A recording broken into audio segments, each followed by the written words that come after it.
Hello, Joshua.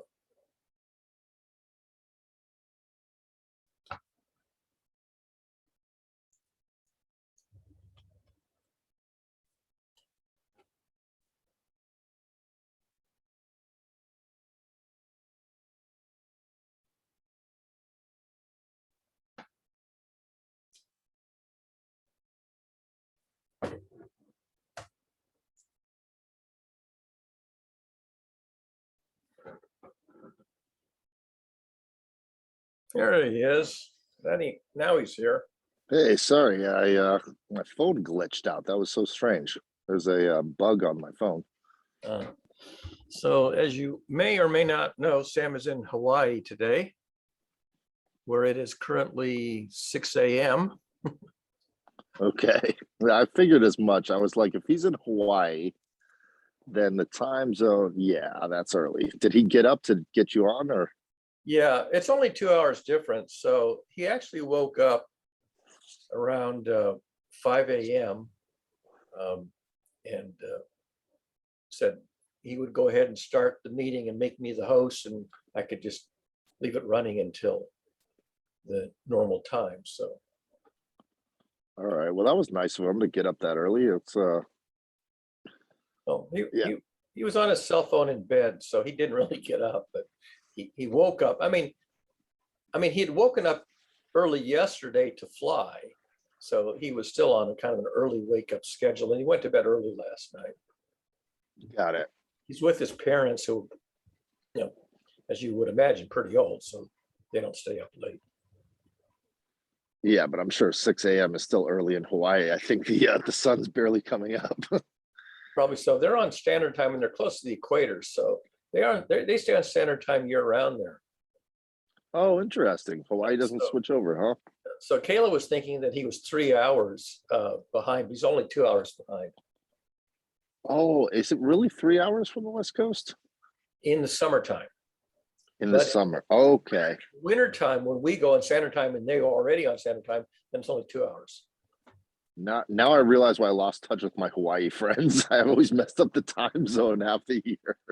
Kayla actually was off by an hour in the wrong direction. She was thinking it was 4 hours difference or something. So yeah, when it was 5 a.m., she was thinking it was 3 a.m., but it was really 5 a.m. when he woke up to confirm that he was going to start the session for me. Yeah, I know Diggy is when we changed the time for fall back, they didn't change the time in India. Yeah, it's really strange because Europe is like, their time shift is like 2 weeks later than ours. And I mean, people go on daylight time, not simultaneously around the world, but plus or minus a few weeks of everybody else.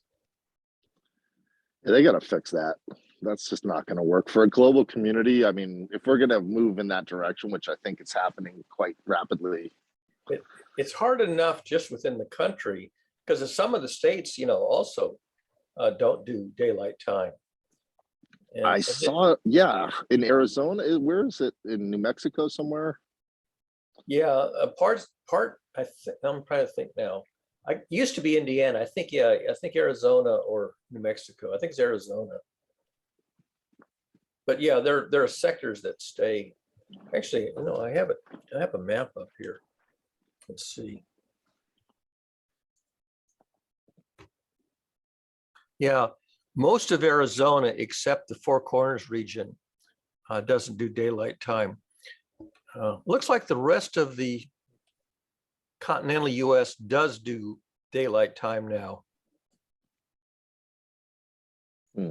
What if we? I was just remembering a friend of mine in the 90s. He created a watch, and on the watch it said "now," so it had the dial, and it went now, all the way around the dial.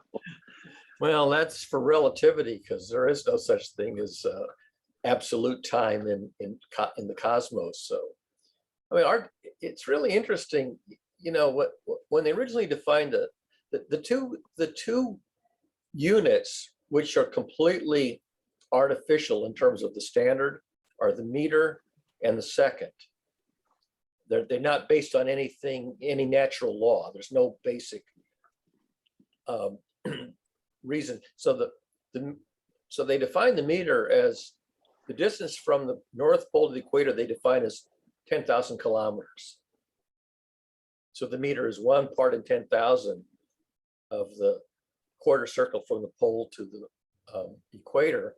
And the second was basically defined as a solar, 1 part in 86,400 of a solar day. And solar days are not, first of all, they're not the same from day to day, and they drift anyway because the Earth's orbit is, or the Earth's rotation is slowing down over time. I think there was a time when the day was more like 22 or 23 hours, not that long ago.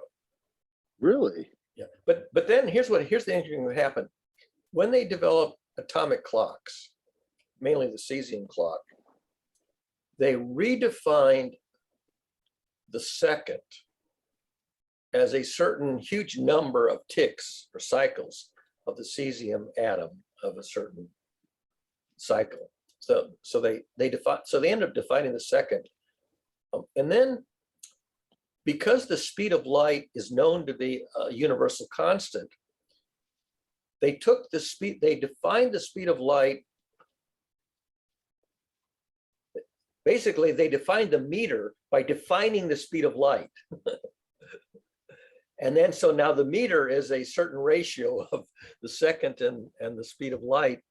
So the meter is no longer defined by the Earth. It's now defined by the definition of a second and the definition of the speed of light. The speed of light is now an integer number of meters per second,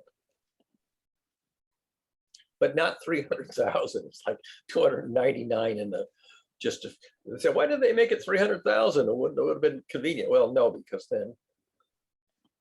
then the meter and the second would have changed too. Well, no, the second would have changed too.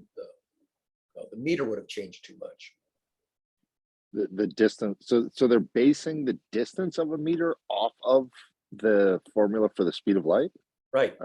You're blowing my mind, because I had no idea this is quite recent. They defined the second by the certain number of oscillations of a cesium atom of a certain transition.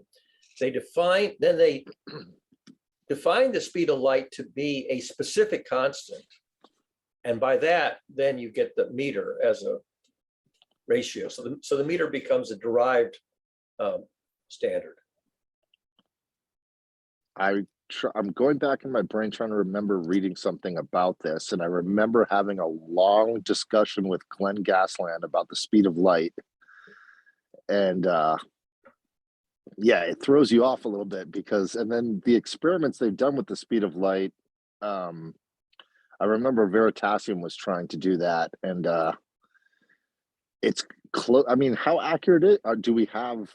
I mean, you can't really measure it to the exact. You can just get as close as you can, kind of like pi or something, where you're.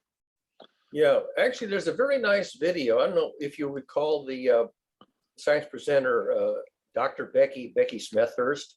She's one of the more charming and charismatic of the YouTube science presenters.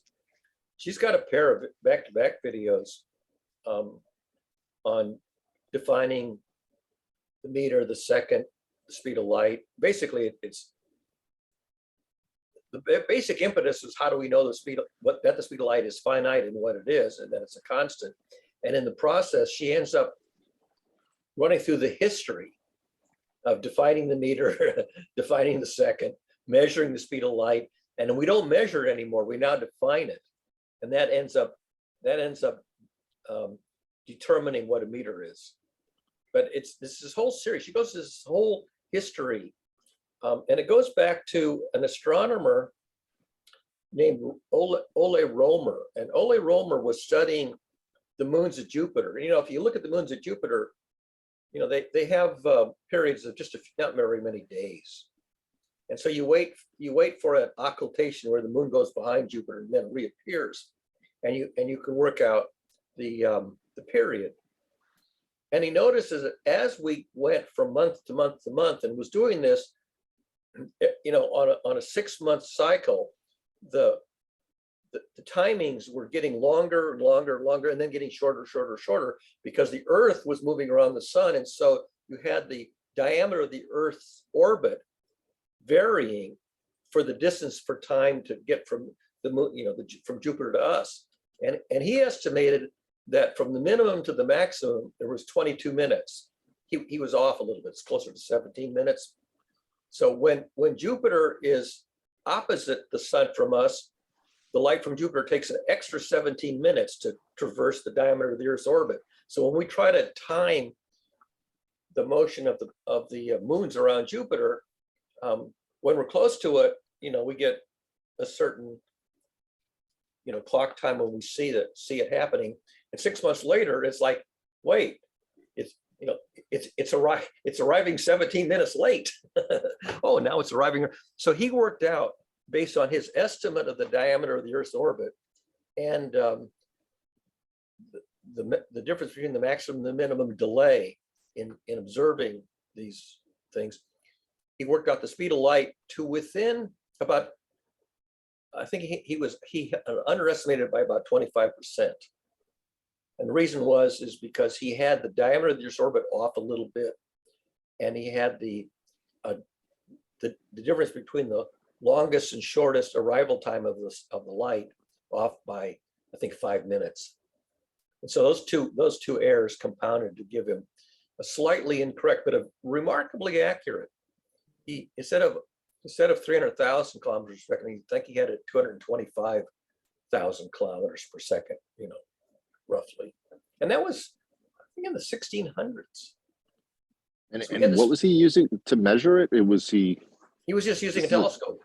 Yeah. He was from day to day on a clear night, he would mark down the time when the moons of Jupiter would go behind Jupiter and then reappear on the other side. And so he would, every night that he could see it, and Galileo did something very similar. You know, he'd mark down the exact time. And so you can get, on a night-to-night basis, you can get the period. But when you watch the period, it's coming, you know, it comes early on our wall clock, you know, and then as 6 months later, it's coming late on our wall clock.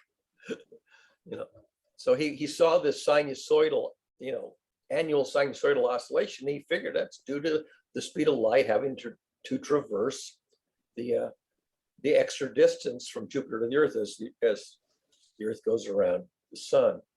And he worked out the math, and even did it, you know, for the angles when the Earth is not in opposition but off to the side. So he'd worked out the geometry. It's just simple triangles. And he was expecting to get the sinusoidal delay in seeing the occultations. But that was the very first measure of the speed of light. I'm gonna watch that because Go to YouTube and Dr. Becky's channel, Becky Smith of Dr. Becky, and find her episode, actually a pair of episodes. Say the last name again, Dr. Becky. Dr. Becky, well, she doesn't use her last name in the name of the channel, but it's Smethurst, SMETHURST, but her channel is Dr. Becky. Let me see if I can find it. Yeah. She intended to have a brief video, and she went off onto a tangent at one point. And in the process of going off on a tangent, she decided to split the video into 2 parts. So you have to watch both parts. I see her latest looks, oh no, let's see what her latest is. Her latest, I think, is on the James Webb Space Telescope news item. Yeah. With that one thing I mentioned yesterday about sulfur dioxide in the atmosphere of this one gas giant planet. Okay. But oh, thank you for that. Yeah. Yeah, Dr. Becky, she's one of I have maybe half a dozen favorite presenters on YouTube, and she's in the top half dozen. Yeah, I'm so grateful for Yeah, I'm grateful for scientists actually producing consistent content and then getting better at their presentation. It's just really helpful. It's like Yeah. that's my favorite TV shows. Yeah, if you watch the, yeah, these are, I mean, so Becky Smethurst is a PhD in, I think, astrophysics is her degree. She actually wrote a book on black holes that just came out. So these people are professional academics. Sabina Hassenfelder and Neil deGrasse Tyson, all these guys are, they have funding, so they can do very high quality videos. Becky Smethurst is very meticulous in her editing. So if she misspeaks, she will, re-record the fragment, and at the end she puts in all her bloopers. Well, not all of them. She puts a lot of the bloopers where she Okay. misspeaks and then sort of laughs at herself. So the last minute or two of her videos are all of her flubs, which are kind of funny. Oh, that's nice. Yeah, that's good. That's Yeah, that's very human. She doesn't take herself too seriously. And also, both she and Sabina actually can carry a tune. So from time to time, she breaks into Oh song. no. Oh no. Not so much Please, in the no. videos, often in the outtakes, she breaks into song. Okay. And Sabina actually has her own separate channel where she does song parodies. There's a gentleman I was watching. I'm trying to remember his name on PBS. It's like the universe. He kind of looks like a hobbit. He's very short, hairy guy, but I can't remember his name off the top of my head. But I've been watching him for some years, and it's let me see if I can find it because What's his topic so area? it's quantum. It's what is this topic area? I think it's mostly quantum physics, but he does stuff on here. Let me grab it. Let me see. Let's see.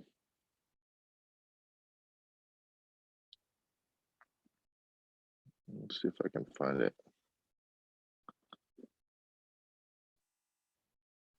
Space Time is his channel's name. Let me see.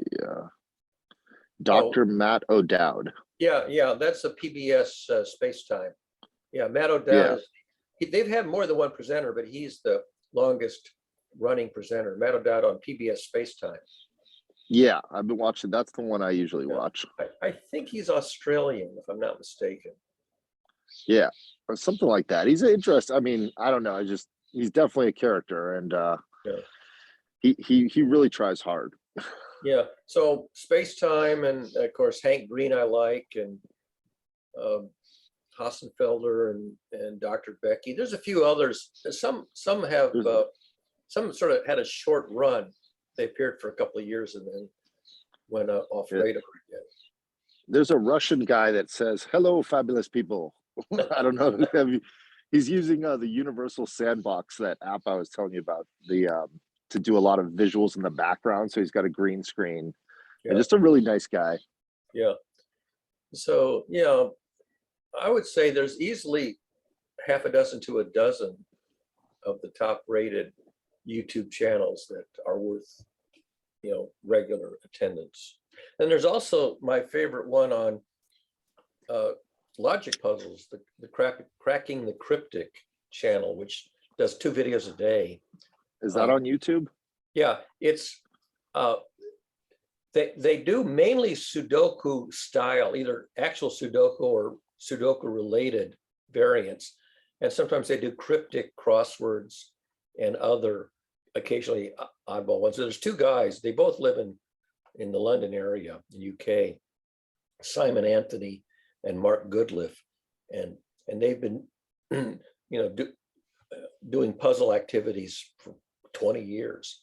But they have a very good YouTube channel called Cracking the Cryptic. Just pulled it up. Yeah. I think I'm more often than not, they every day they do a handcrafted Sudoku that's different than your classical newspaper Sudoku. They're typically variants with slightly different rule sets with extra constraints that are not in the standard Sudoku. And they record themselves solving them cold, and they explain their solution as they go. and Simon Anthony is a very good explainer.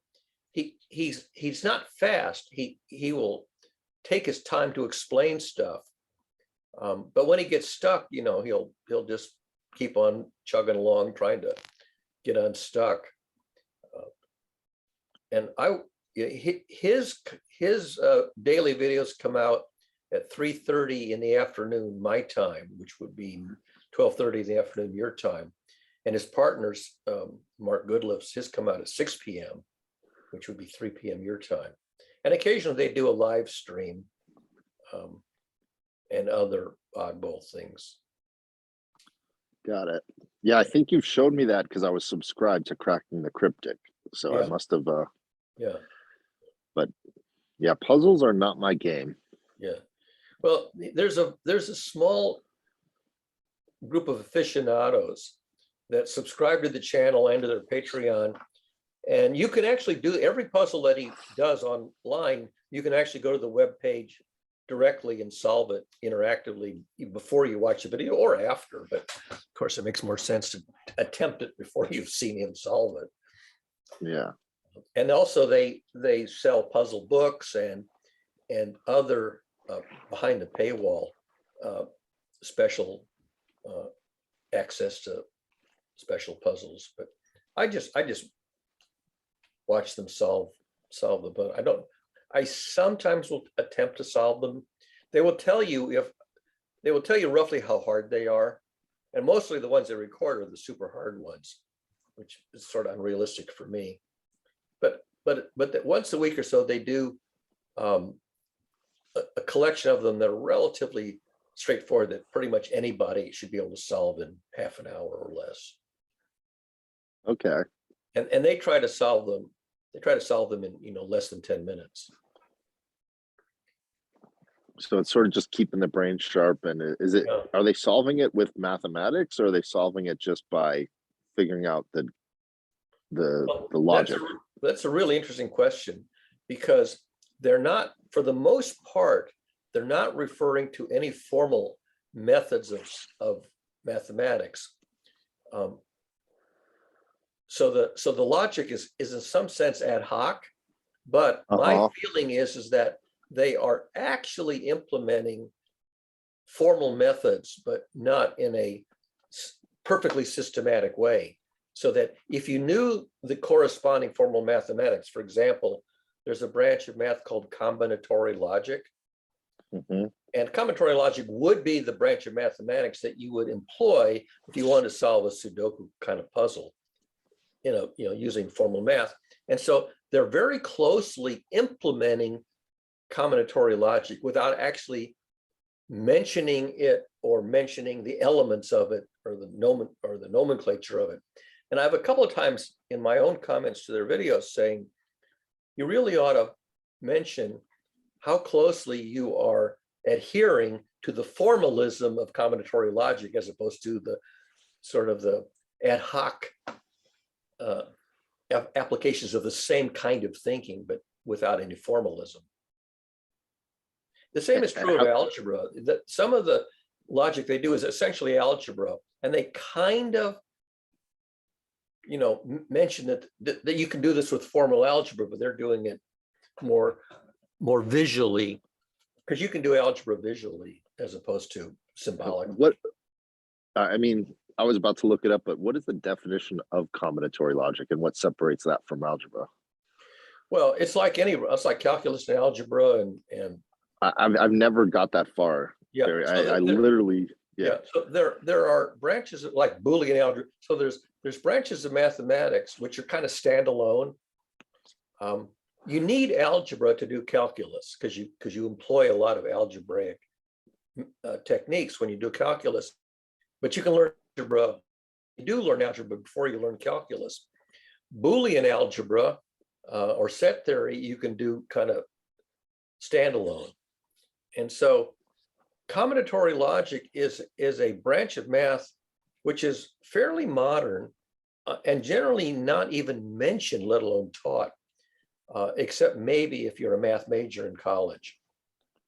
So when you talk about combinatory logic, most people never even heard of it, don't even know that there's a formal method. called combinatorial logic, but it's an approach to solving things where you're looking for a combination of elements that fit together to meet certain criteria. It's like basically a jigsaw puzzle. You have, or a lot of puzzles where you have to find the combination that solves the puzzle. And most people who do combinatorial puzzles just do them kind of heuristically and by trial and error. They don't have a formal method, but it turns out there is a formalism that you can construct in formal mathematics. And one of my favorite American mathematicians, he's also a philosopher logician. He died a few years ago. His name was Raymond Smullyan. I've mentioned his name a few times. Yeah. Raymond Smullyan, among the courses that he taught was combinatorial logic. And he wrote a fabulous book. It's not a textbook, even though it's on combinatorial logic. It's a narrative adventure that involves combinatorial logic, but without using the technical nomenclature, the technical methods. And the way he does it is by this fabulous analogy. He says, imagine a forest full of birds, different species of birds, and each bird has its own distinctive call. And what triggers the bird to sing its call is it has to hear some call from some other bird. So if I hear a call from some bird that I like, I will react with my own call. And so you can imagine that you can get a chain from the edge of the forest. Some bird on the edge can make a call, and then a neighboring bird will react with its call, and it will chain down to the middle of the forest. In the middle of the forest, there's a mockingbird. The mockingbird is essentially a reflector, an echo. So the mockingbird will echo back the call it heard, and so then it'll come back out again. So you have this chain coming in and chain going out, and each of the birds is called a combinator. You know the Y Combinator outfit in yeah, that's named after this. Y Combinator is named after this. The combinator is the basic element of combinatorial logic. So these birds, each bird is a specific species of combinator. And so this is his analogy. And he reveals that anything that's computable is computable by this technique. That is a set of combinators. It's almost like subroutines. It's like going in and then coming back out of subroutine calls. It's much the same way, except he uses these bird calls as his metaphor, but each bird is a combinator in the formalism of combinatorial logic. And so you can compute anything that's computable within this system. And so this adventure in the forest is his layman's introduction to the key ideas. And then once you appreciate this, then you, if you want to, you can actually go into the formalism. This is a really great way of thinking, because the guy that I really like a lot is Jason Fried, who his company is named Signals and Noise. And I've actually done the experiment you're talking about by living in the woods. I've actually done the listening to the birds. Right. And the more you do it, like people would come up to visit me and they go, okay, how do you know this is about to happen? I said, I've just experienced it over many, many days over the last 4 years. Yeah. Of if the crows come and say this, then these birds do this, these squirrels do that, then you know that this animal does this. It just, you just see it. Yeah, it's a chain reaction. So you get this chain reaction, and if you organize the chain reaction in a clever way, you could basically compute anything within this framework. So I became fascinated with the phenomenon or the existence of combinatorial logic, because you do jigsaw puzzles, you do Sudoku puzzles, you do puzzles where you're looking for the combination that solves it, and the fact that there is actually a formalism surprised me to discover that there's this whole branch of math. And I wish I had known about it, back in my salad days, so I could maybe have.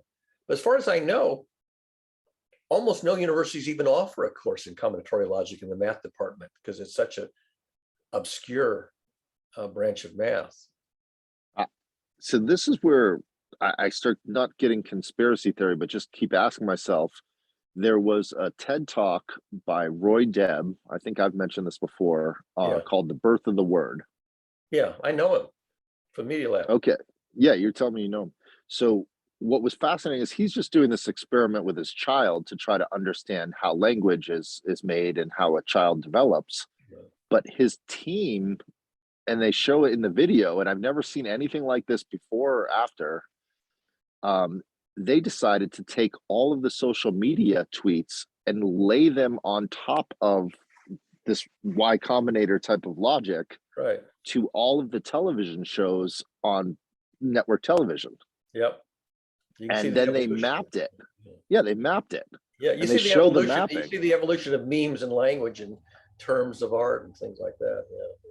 Well, they were actually, since they had this access to this giant computer that was doing all of the calculations for this little child, Right. they use the same logic of mapping all of the tweets, if you will, the little noises from the child.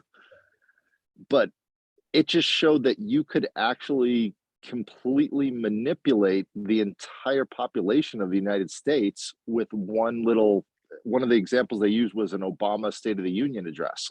Hmm. So in that same logic, this is what I've been trying to explain to people, and I would love to be able to tell it in a way that people get it, is if someone goes on TV, such as the President of the United States, and says a few words that stir up enough reaction, enough Right. like, in other words, the birds are the people. Yeah. And it's funny because the name of the app that's most used to this day is Twitter.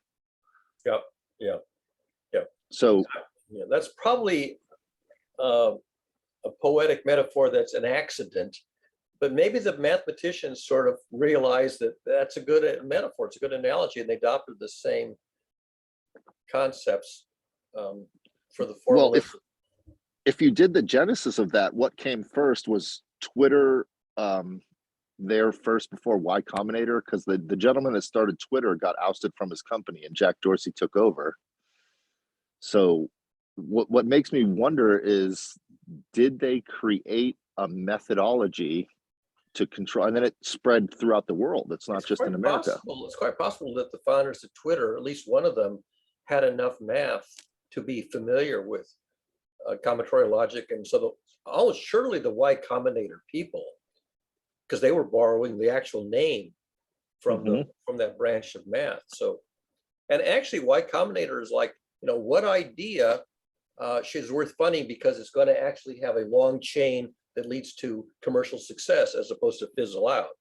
Because you could imagine you have a chain reaction where the birds echo into halfway in the forest and then there's nobody to continue it. And so it dies. So it has to go all the way to the center where the mockingbird echoes it back and then it comes back out again. And if you don't have that, then you didn't have a success. You didn't have something that actually ended up reaching a goal. Yeah, well, isn't that what we see in modern society right now? Is there'll be an echo and hits and misses. So if the feedback loop is greater than 1, it persists. So if you start something out and it fizzles, then it doesn't persist. If it comes around again and echoes back to the originator, then you've got a feedback loop that not only makes it around, but maybe even grows in amplitude. So if the feedback loop is greater than 1, you've got something that persists, and if it's less than 1, it dies out. Yeah, and you can measure that. So you could measure, if I tweet this, it dies out. If I tweet this, it amplifies. Right. Yeah. And then you can amplify messages.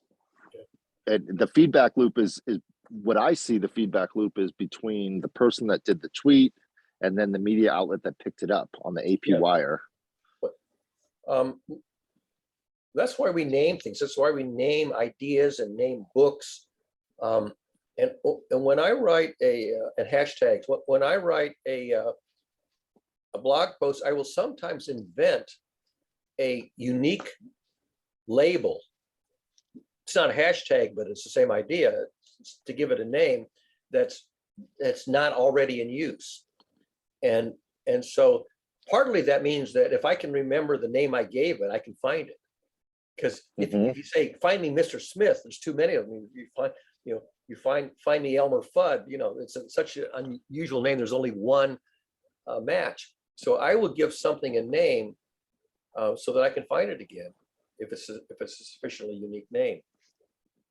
I made up the name Mimnetics. And Mimnetics is just a made up name, but it had to do with a little idea I wrote up, and I wanted to be able to name it such a way that I could go back and see if it caught on, or at least find my own references to it. Yeah, well, it seems like there's thousands of companies being named these, like Avala or Right. Avinia, or like just words that are just close enough to English words, but there's an extra letter. So it's easy. And then, all right, speaking of names, by the way, you said Roy Deb. Actually, his name is Deb Roy. Deb Roy, yeah, I'm dyslexic. I've told you that many times. Deb is his first name, which I think is just a shortened version of his full given name, but Deb Roy, yeah. That's why it took me a while when you said Roy Deb. It took me a while to make the connection because I had a flip. Okay, yeah, I'm sorry about that. It's not a problem. I just thought it was kind of funny that it took me a while to realize it's Deb Roy. I'm trying to remember. There was a jazz musician I became friends with, and his wife is a man's name, and his name is a woman's name. Yeah, there's a famous writer, female writer. Is it George Eliot? Is a female, and there's another one that goes the other way around, where I don't remember now who it is, but there's another male poet who has a feminine first name. And I remember when I learned them in high school English class, that I was confused by, or maybe it was George Sands. I don't remember now, but there were these people whose first name would sound like a surname and whose surname sounded like a first name. And it's like Sinclair Lewis, Lewis Sinclair. His name is Sinclair Lewis, not Lewis Sinclair.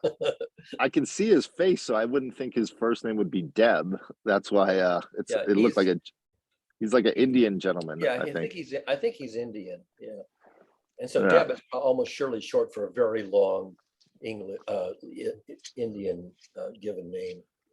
But if you think about it, okay, so this guy's doing this work at MIT, and then he's showing how Obama is affecting all the tweets and vice versa. Yeah. I mean, it's obvious. It's on a public stage, like a TED Talk. So, the CIA, the FBI, all the letter names in the government are, oh, interesting. Well, maybe we can use this to our benefit, because I'm sure they didn't have that kind of ability. Naming is a very powerful thing. I mean, people who come up with trade names and corporate names, they have these consultants who really have a great insight into what kind of a name is easy to remember, is unique, will stick, won't be confused. I mean, it's quite an art to come up with trade names and commercial names and company names and product names, things like that. And there's the famous mistakes like Nova, the Chevy Nova. In Spanish means it doesn't go, Nova. Right. And there was that Chinese restaurant in New Jersey, Fuku, F-U-K-U. Everybody called it, and they pronounced it the obvious, impolite way. Well, I think the way to test that is to put it in a third grade or second grade classroom, because the little kids pick up on that quick. See who snickers, like Uranus, right? So the moon. Yep. So there's the funny names which sound too much like something you wouldn't say in polite company. But I believe that video came out in either 2012 or maybe it was somewhere around there. But I did notice, if you watch, there's so many documentaries on the big debacle with Facebook and Cambridge Analytica. Oh yeah. And these, when you look at what's going on in the world, it's really just a handful of high-end mathematicians that are working with these tech companies and solve the problems of how to manipulate information through the internet. Yeah. And to me, the biggest travesty was that the internet got narrowed down to these few public places like the Facebooks and the Twitters, because it was so much more organic and just better before it was centralized, like when it was decentralized. That's the scaling up, that if you succeed in scaling up, you get the Apples and the Googles and the Facebooks and the Twitters. And if you don't Mhm. scale up, you get a cult. So you go from cult to scale, to scale up. And sometimes it's hard to tell the difference between something that's a cult and something that's become the culture. The cult, from the cult to the culture, is this strange transition where it becomes widely embraced as opposed to a very small. Is there a number that actually defines the difference? Because a cult is defined as a smaller group. Yeah, I think there is a number, and I don't remember what it's called, but there is basically a number somewhere in theory of the size of a group that makes it sort of widely known versus sort of secret, not secret, but just not widely known. And I'd have to look it up. I remember a long time ago coming across some kind of number. It's in the 40s, I think, or something like that, that you go from being a little private community to something that people have heard of and can find and can join, can participate in. I mean, if you think about political parties, you have these little rump parties that are, outliers. And at what point would you call a political party a mainstream versus a, Well, I think that's what's going on right now is if you just check the numbers of media and you look at the people on YouTube versus the people on the CBS, PBS, whatever, these long-standing media outlets, the amount of viewers compared to the amount of viewers on YouTube, it's already flipped over. It flipped over maybe 3 years ago. Yeah. So yeah, there is this thing about a size which is self-sustaining versus a size which is going to evaporate. Yeah. And yeah, so there's, I mean, black holes, they talk about, if the mass is big enough, it grows, and if it's small enough, it evaporates, those kinds of, so there are dividing lines between growth and attrition. And you see that in companies. You see companies that grow and then companies that have attrition. And you see them dying out. So you have the growth curve, which sort of maxes out, and then it has a downside. And so the question is, where do you find this switch from the growth phase to the declining phase? Right. And that's I was just watching how do car companies sustain? There's only two in America that they said. It was Ford and Tesla. Yeah, it used to be the big three, remember? It was Chrysler, GM, and what was the third one? So American Motors. Yeah, American Motors. So you had the big three back in the 50s and 60s, and suddenly, the big three, you still have Ford, you still have GM. Chrysler Corporation went out of business, right? No, they got bought by, I think, Fiat or one of those companies, the company that bought Fiat. I think it's Stellantis or something like that. I mean, you can't buy a Plymouth, you can't buy a Chrysler, you can't buy a car that had any of the names of the Chrysler Corporation lineage. They went from Plymouth to Dodge. No, Dodge still exists.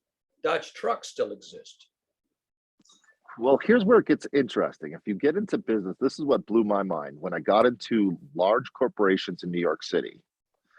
And you think that there's so many.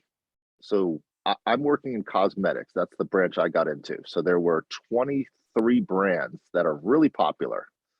You might have heard of Veda is a popular brand. Estee Lauder, I'm sure you've heard of that brand. Sure, yeah. But they go down the line. Bobbi Brown, all these different MAC Cosmetics, so on and so forth. But they're all owned by one company, which is the Estee Lauder company. Oh, really? Which has been around since the 1920s. Yeah. And so, I didn't know that they were all owned by that until I started working directly for Estee Lauder. And then as I was working there, I was the assistant to a salesman. So I was his admin assistant, and I was the only male admin assistant in the cosmetics industry because it was all women. Sure. But surprisingly enough, the cosmetic industry is run by men. So it's an old boys club because it was started in the 1920s.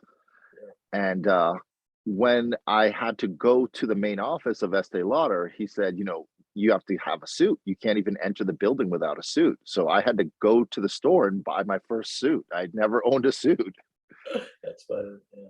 Yeah, and then I had to go up to it's a huge building. It's actually where the Apple, right next to the corner of Central Park. There's the big Apple building that's glass. I'm sure you might have seen it. It was the first one where it's all underground. Hmm.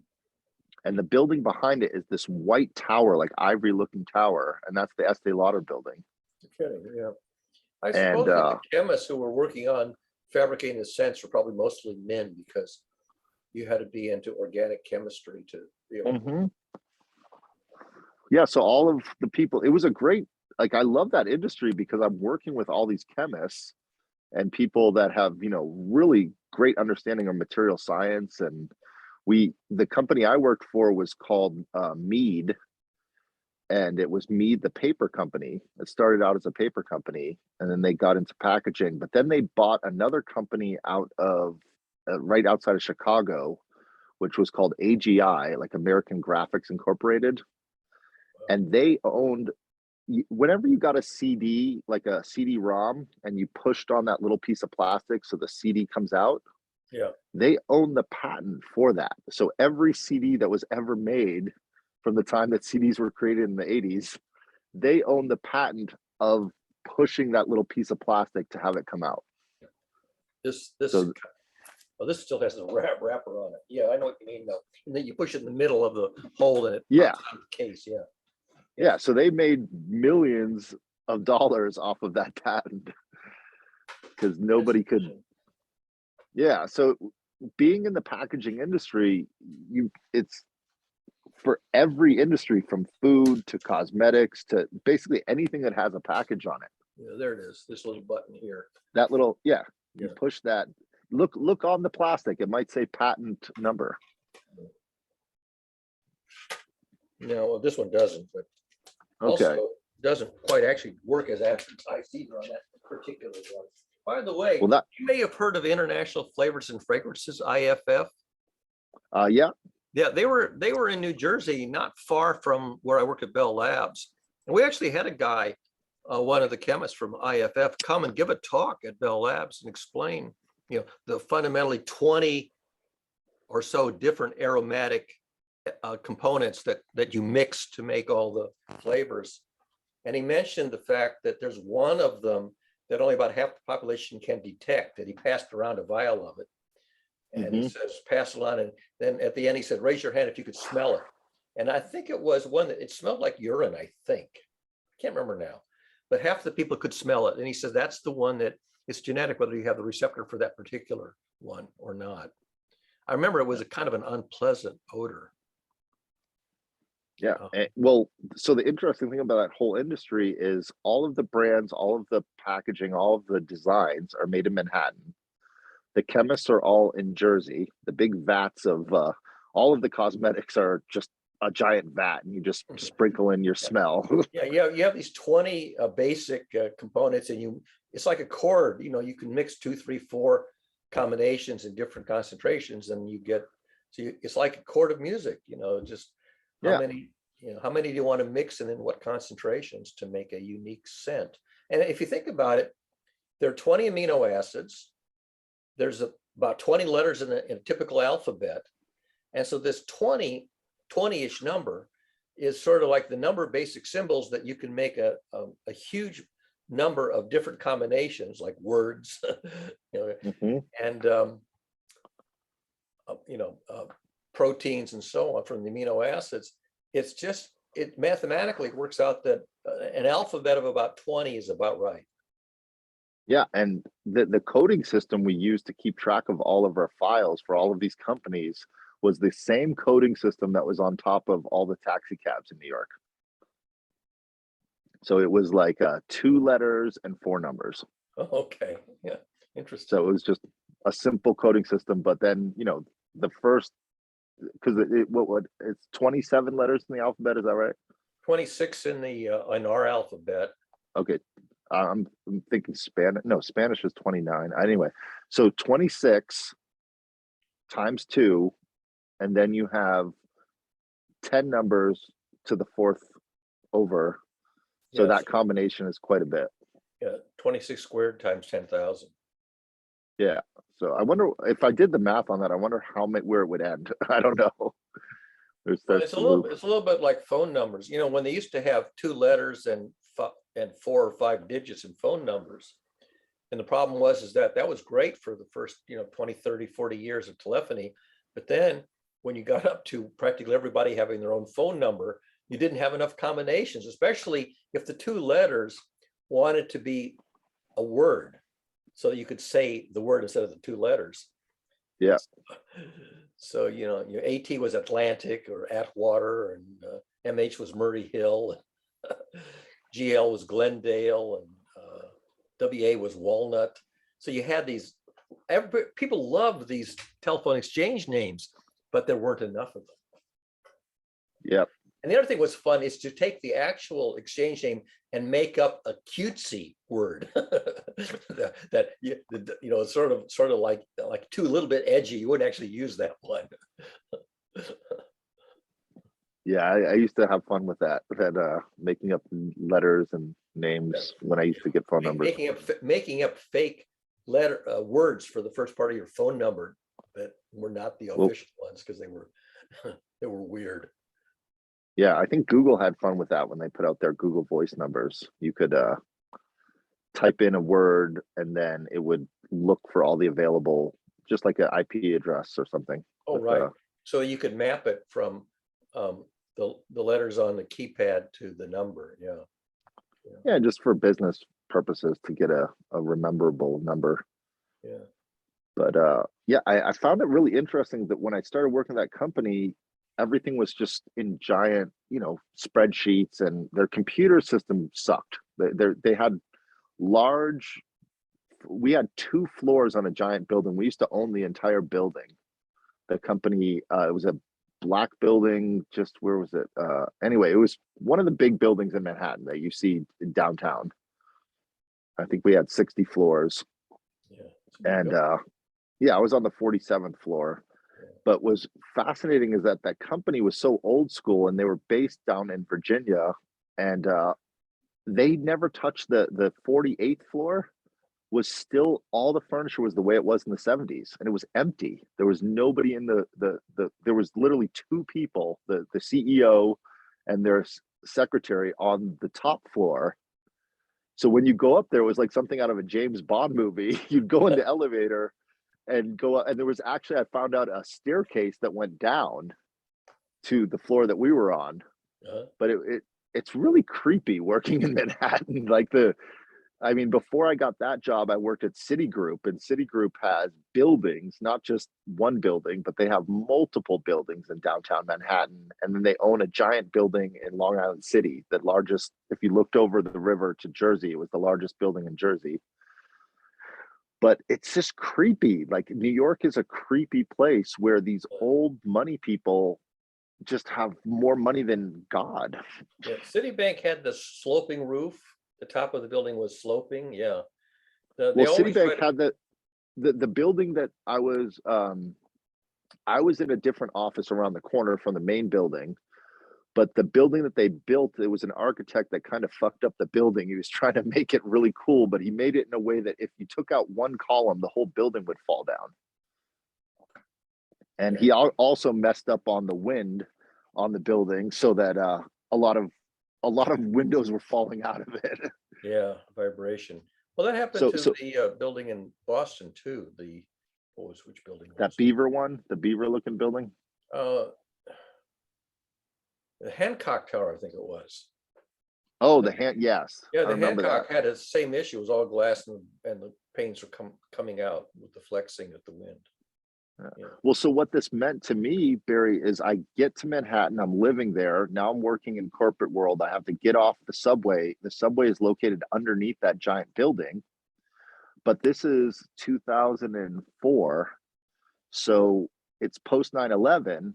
And there are armed guards with machine guns from the time you get out of the building all the way around the Citigroup building, just in case terrorists decided to take out that building. So every morning I go to work, and there's guys in flak jackets and machine guns. Oh, geez. Yeah, it's so I was weird. It's never fond of the dense inner cities. I mean, Manhattan used to drive me crazy because there was so much noise coming from all directions. You couldn't Mhm. think straight. And so I'm not a big fan of the congested urban centers. I'm much more likely. I mean, I grew up in the suburbs, so it was quiet residential neighborhoods, not a lot of I traffic. watched many people lose their mind coming to visit me in New York. They went out for the day and came back frazzled and freaked out. Yeah, because your brain hasn't learned to tune out all the noise. So the noise Yep. is all signal for the first, I don't know, 6 months or however long it takes before you can learn to tune it out. And I'm very aware of fire truck sirens or police sirens because they're so rare where I live that if I hear one, even if it's faint, I just because whereas if you live downtown, you hear them there, multiple times a day, you start to tune them out.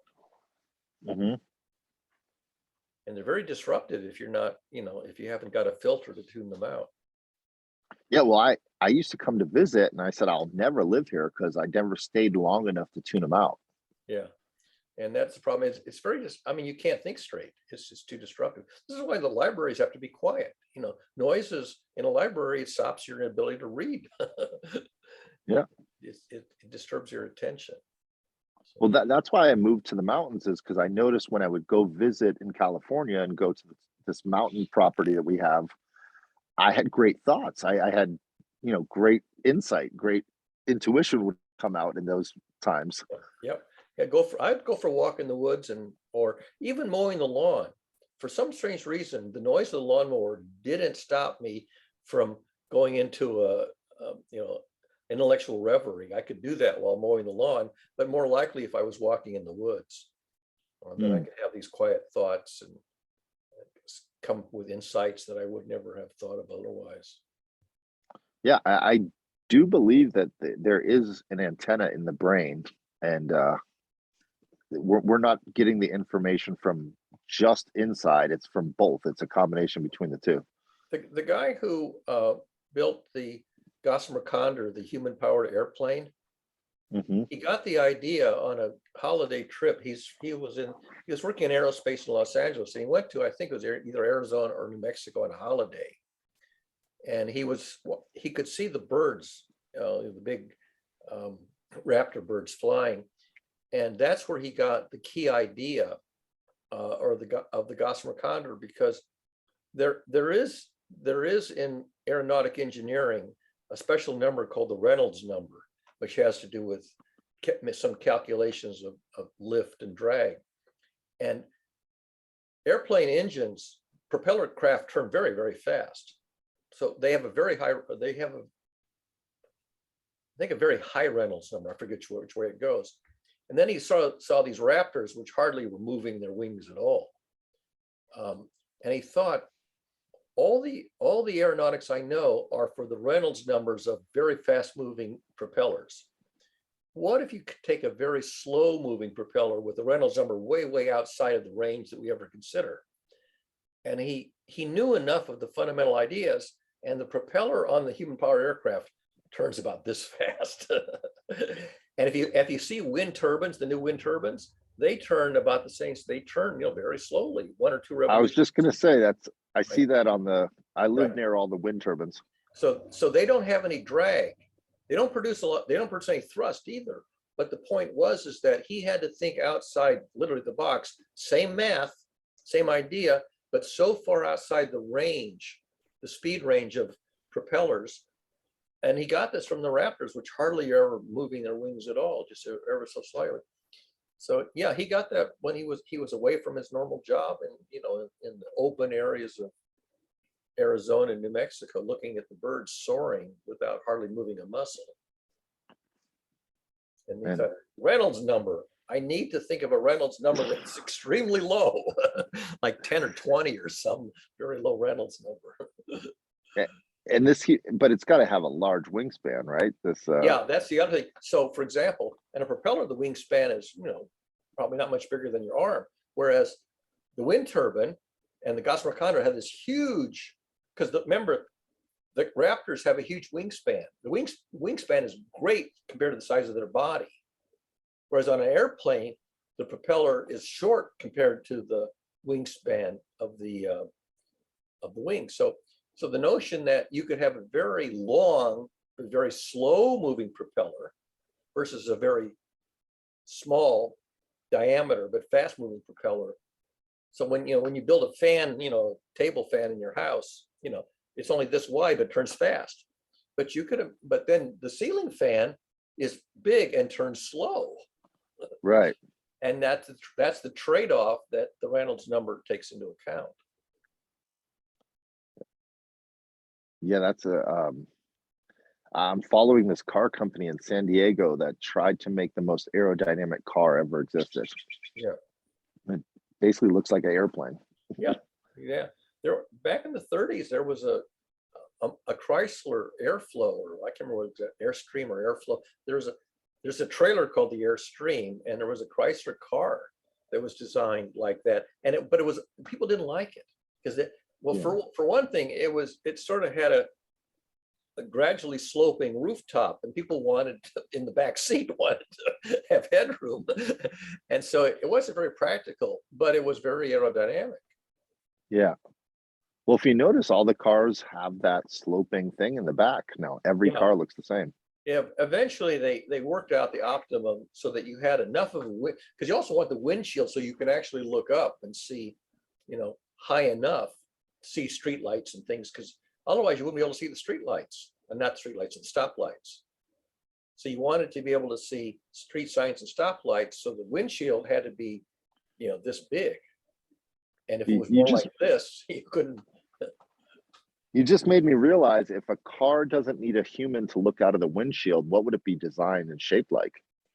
Much more like that, because, well, for one thing, they put those cameras, up on the roof, that 360 cameras. So they have a completely different. Well, no, you don't need those anymore. That's you don't need those 360 cameras. Did they get rid of them finally with the newest The Tesla company, they made a real bold move to get rid of that. Yeah. I mean, you should watch this. It is really fascinating, Barry, is the idea of taking regular, just sighted cameras, no LiDAR. Yeah. And then piecing together reality with 12 different cameras to see spatially. So if you have a ring of cameras around the roof line, as opposed to one camera that's a 360 camera, that's the same as that bullet time video in Matrix. The idea is have many cameras in a perimeter as opposed to one camera in the center. And nowadays that's a realistic option. Yeah, if you watch what they're doing to piece together this the amount of data to put it into the computer digitally, and then run simulations in the digital world, not the real world, and then merge those simulations with mathematics that allow for the car to react in the real world. Yeah. Yeah. And the amount of data they're collecting is astounding. I mean, Waymo and these companies that have the little LiDAR, I mean, they're collecting so little data. That's why Elon Musk is such a cocky dude, is because he's collecting 30 million cars driving, all day long, all that data. I mean, not 30, I'm sorry, billions of miles driven, but his fleet is growing really fast. Yeah, he can barely manufacture 1 million cars a year. Oh no, he's way past that. Was he past it now? Oh yeah, only in the China. So they have a gigafactory. They have a factory in Fremont, a factory in Nevada, another factory in Sparks that's now producing the other ones. They put a giant gigafactory. They built it in less than 2 years in China, which is up to 1 million. Then they have another factory in Germany. And then they just built the largest building in the history of man in Texas. For the battery. So they have no, the one in Texas is for the Cybertruck. Oh, the big truck. Okay. Yeah. The big truck, and they're doing the Model Y, and they will be doing batteries out of it, but right now the batteries are still coming from Nevada and Fremont. Yeah. So yeah. So in other words, they haven't even opened their company up yet. They just built all the infrastructure, and they can't even keep up with demand with the Fremont factory, which is where most of the Model Ys are coming from, which is the #1 selling car in the world now. So it's, and that's the car aspect of the company, which is only 1/8 of the company. So it's really a software company. Yeah, because he has the solar, the batteries and the solar panel stuff too. It's part of the same company, I think, isn't it? Yeah, he bought tiles. that division. Yeah. And that's out of Buffalo, New York. They have a big factory in Buffalo. He's pretty So- bold, but he's also brash. Bold and brash tend to go together. But at the same time, I think he's smart enough to build things out farther than he needs and then play catch up and then go out and play catch up. And he learned a lot of lessons just recently about screwing that up, because he screwed that up with his car line in the Fremont factory when he did the Model 3 car. And so now it's I mean, when you follow what's going on in that space, he's not the innovator of the robotics. There's many other companies. He's not the innovator of the batteries. There's many other companies. He's got that real Edison kind of mindset where Research factory, yeah. Yeah, iRobot perspiration. You know that iRobot is walking distance from where I live. I which one is iRobot? iRobot is the one that is that the one that makes the dog? I don't know. I don't know. There's a company called iRobot, which is practically walking about 2 miles from where I live. Here, let me look up. I get them all confused because I think of the movie iRobot and then Boston Dynamics. Let me see. Boston Dynamics has the dog, yeah. And I'm not sure if iRobot and Boston. Oh, iRobot is my vacuum cleaner. Yeah, it's the vacuum cleaner, right? I was gonna say, why do I know iRobot? Because I use their app every day, all day long. Yeah, they have the vacuum cleaner. Yeah, I'm in love with that thing. That thing, I bought it as a toy for my daughter, and we showed it to her, and she was scared shitless of it and would cry. And now it's her favorite thing to play with. Yeah, cats love to ride on it. Yeah, well, she puts her toys on it as it goes around. She follows it, and she used to be afraid, and now she just grabs it because she's so big now. She just grabs it and throws the toy on and lets it go. That's funny. And turns it. But yeah, that's an amazing company. I'm fascinated. I watch the algorithm of it when I put it on just manual, like without a path, to see it navigate and watch how it figures out the toys and the furniture. Has to learn how to get unstuck. Learning how to get unstuck is really interesting because it involves random perturbations around some general space. Yeah, there's times when it's random. There's times when I see the pattern of it trying to get unstuck. Yeah, it'll use a pattern which is optimal within its model, but if it gets stuck, then it'll back off randomness. And the same is true of automatic collision detection on local area networks. You know, there's a random back off time so that you increase the likelihood of you don't have repeated collisions. Well, what makes Tesla so fascinating to me is they basically realized that the NVIDIA company that makes the processors wouldn't work in the Tesla. They had them in the Tesla up until I think 2019. So they had to come up with their own chips, and he put a division of his company on creating their own GPUs. Interesting. Okay. And so once they did that, then they realized they're going to have enough computer processing power. Like, he's always pushing the limits on everything. Well, progress is the most important product. Remember, that was the old GE. Is that what they said? Yeah, progress is our most important product. And, process is our most important impediment, which is the. Was that their slogan before we bring good things to light? Yeah, back in the days when Ronald Reagan was the spokesman for the ads for General Electric, progress is our most important product. It was like 1950s, 60s. I'm not sure if and when they dropped it, but progress is our most important product. Then we would say, and process is our most important impediment.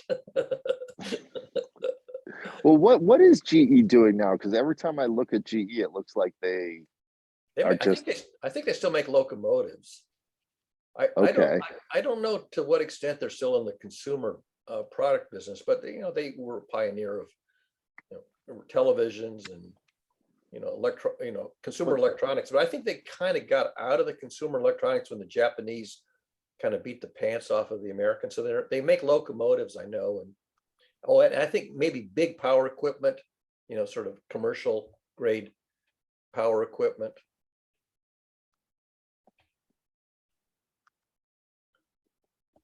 So industrial grade stuff. But I don't know that you can buy GE consumer home products anymore. Used to be GE televisions, and that's what they were advertising back in those days, because they were selling, vacuum tube and maybe later transistor, but they were big in vacuum tube electronics in the 50s before the transistor. I just figured out where they're making all their money. Where? Healthcare. Oh, okay. They're doing the X-ray machines, the MRI scanners, which made up about 10 billion of the segment's 18 billion in revenue for 2021. I think they also went into finance. I think they had a spinoff called GE Acceptance Corporation, which would provide consumer loans for, I don't know how long that lasted, if they still do it or not. Was GE Thomas Edison's company, or what was that? I don't know.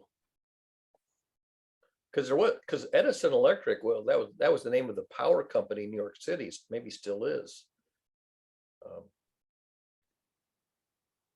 Because when I lived in New Jersey, Edison was still a working trade name for the New York City Electric Company. Oh, this is fascinating. It says, I looked at GE Appliances, an American home appliance manufacturer based in Louisville, Kentucky. It has been majority owned by Chinese multinational home appliance company Haier since 2016. Yeah. So do they still make branded like refrigerators and ranges? I think they used to make refrigerators and ranges, maybe dishwashers. I'm sure they do. Maybe they in their do. Louisville, Kentucky plant, but Yeah. they're not really running it. It seems like if it's majority owned by Chinese multinationals. Yeah. So are they still using the trade name for the products? I don't know. Yeah. I think that's a big part of it. Is that's what I was alluding to, is when you get into the business side of things, who's actually making it and what brand name they smack on it has. It's like Taco Bell was owned by Pepsi for a while. Oh, really? And then they sold it. Yeah, they sold it to Yum Yum Corporation, a Chinese company, years ago. Okay. So in other words, when you start looking at all these American brands, you start realizing, wait a second, they're not owned by America at all. These are European, Chinese companies. Right. Yeah. And some of the Japanese car companies have begun to build automobile plants in the US. Oh yeah, VinFast is a big one from Vietnam that's in North Carolina. Yeah. And Lordstown Motors, I think, was bought by Foxconn. Yeah. It's like, to me, it's just all a big game of fool the public, let them think that they feel like they're getting something that feels right to them. Yeah. But don't, I think they got, you remember when there was that big Made in America movement in the 90s? Like, oh, don't buy Chinese, Made in America. Oh yeah, when we were starting to lose the market, the global market share for electronics and stuff like that. Yeah. Yeah, I think Walmart put the kibosh on that one. Yeah. Well, eventually people will buy, if it's serviceable and it's inexpensive, people will start to buy, at least the lower class will start to buy the Well, my generation, I think, was the last generation to like really remember when things were serviceable. But then everything past Generation X, they don't want to own anything. Like they like, have you seen this Klaus Schwab video, this guy from Davos, that says he gets on the world stage and says, you will own nothing and you will like it. Yeah.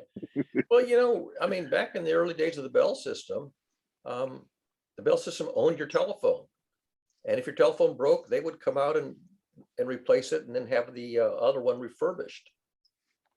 Well, their gear, the Western Electric gear was designed to last for 40 years.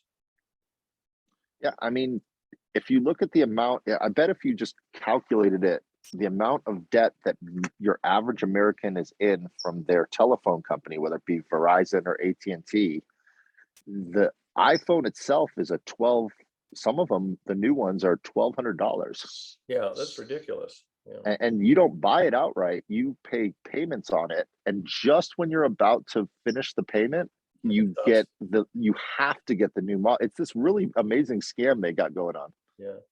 See, I'm just the opposite. I keep old technology going, ridiculously longer than its lifetime. Here I am on a 2006 Mac Pro. I'm sitting here on a 2006 Mac Pro. It's running El Capitan. It was supposed to stop at Lion, and I was able to keep it going all the way up to El Capitan. I mean, this machine is what, 16 years old. Yeah. And and I don't have any really modern stuff in the house. I mean, the newest computer I have, I think, is 2014.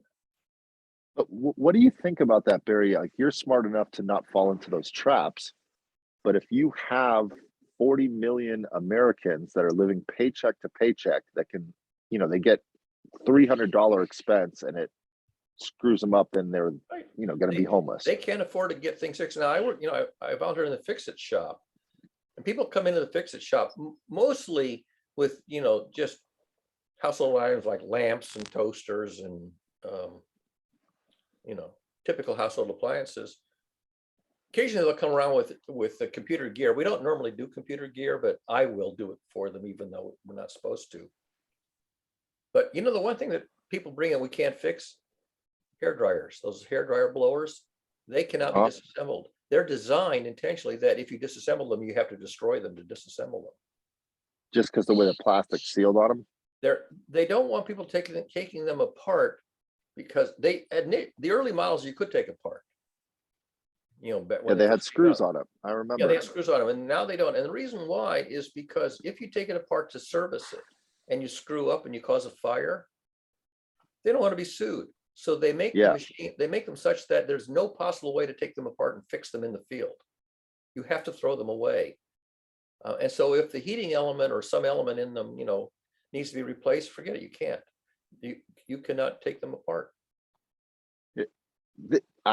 There's a guy in Massachusetts, his name, he goes by the moniker Rich Rebuilds. I don't know his last name. He was a software developer, and it's a really interesting story. Like, you should definitely meet this guy because he's in your area.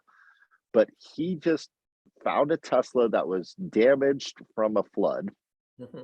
And he's just one of those tinkerer guys like you. Like, he just wanted to, let me just take it apart and see if I can put it back together. Right. So he does it. He was one of the first successful people outside of the Tesla company to take it apart, puts it back together, goes to charge it, and he can't charge it because it's, licensed through the software of Tesla. So he calls them up and says, I would like to have the rights to charge this car. And they said no. Wow.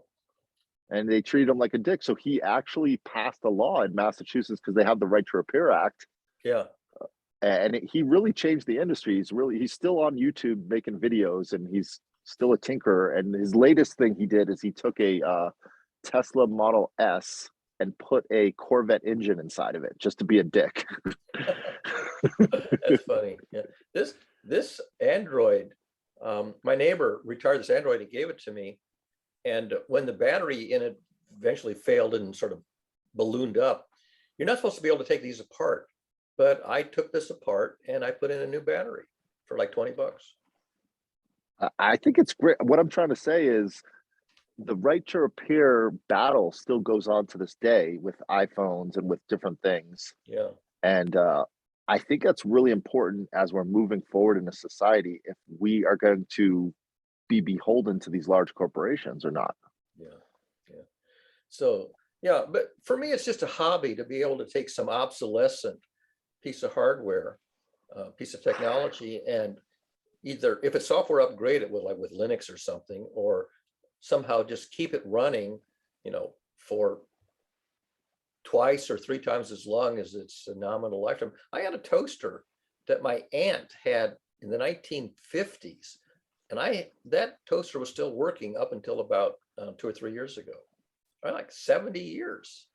You know, this toaster Is that the engineer inside of you that has that? Like, what's the craving to do that? Like, I'm curious because I'll tell you what, you know, if you watch the Frankenstein movie where he takes the cadaver and he goes, it's alive, it's alive. Okay, Yeah.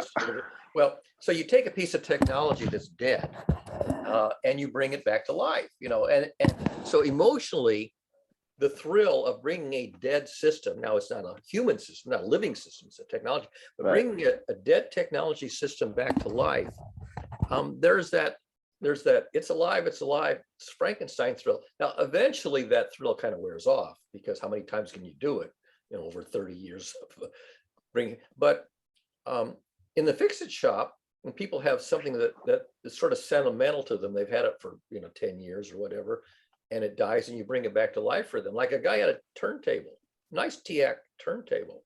And all that happened, you can imagine, is the, you know, the band that from the motor to the turntable. And I said, I can put a rubber band on this for free and it will fix it. Or you can buy the official band for like $10 from a vendor. He says, the $10 is good. I had it running, you know, I just, you know, the belt, you know, the belt that goes around the turntable, they wear out. They're made of rubber. And you can sometimes fix it with just a big, you know, you find a big rubber band that's the right diameter. I says, I have this thing running with a rubber band. He says, go ahead and spend the $10 for the more durable one. you know, it's funny, Barry, I remember we've talked enough times. I remember your stories. I remember that story. It's a great story because the amount of cost to fix things is minimal sometimes. Like I showed him, I said, look, I said, here's how you can lift the turntable off. And then you can see, you know, where the little capstan is and you can see the belt. And he actually, you know, you can reattach it. I said, here's a little opening, a little access point where you can put in a screwdriver and pull the belt off of the drum and loop it around the capstan. And it's a 15-second operation to reattach the new belt. And there's a lot, like a person had a little space heater, and the space heater, you know, is supposed to stop running if it falls over. And so there's a switch on the bottom and a little button that when you set it on the table or on the floor, the button closes the switch. And the little button, which was made of plastic, had crumbled. And I took a wooden dowel that was the right diameter and the right length.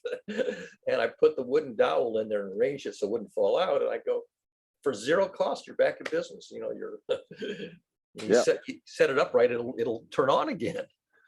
Yeah, I've been watching these YouTube videos where they take the ash from a cigarette, they mix it with super glue, and they're creating little composites for plastics and fixing things. Oh yeah, well, but you know, that bonding stuff they use on your car to can't remember, bond something. I can't remember the exact Bondo, I think it's called. Yeah, it's the fiberglass stuff that to repair a dent in your car. Yeah, there's amazing polymers now for like my neighbor was showing me these, you know, $3 little glue, and then you shine the ultraviolet light on it or whatever, it changes. It hardens, yeah. So yeah, it's really amazing how, I mean, and that's what my neighbors, they give me this old stuff that they've retired.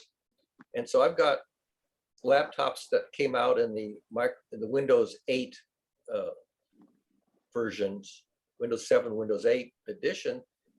And, you know, I double the memory from 4 to 8 and I put in Windows 10 and we're in business. And yeah, it's just, but you're not running any of the latest software, so you never get those constraints. You don't get that heating up. Like if I try to do what you did in my business, I would burn the house down because the GPU would just heat up to the point. I mean, I've done that. I've pushed my computers to the point where literally it was so hot. I was like, you know what? I got to get a new computer. This is just not right. I'm going to fry the circuits. But I'm not doing intensive computing. I mean, so for example, when the Toastmasters group wanted to do hybrid meetings, so half in person, half on Zoom, I'm using the old laptop that my neighbor gave me, the old i5, i7 laptop.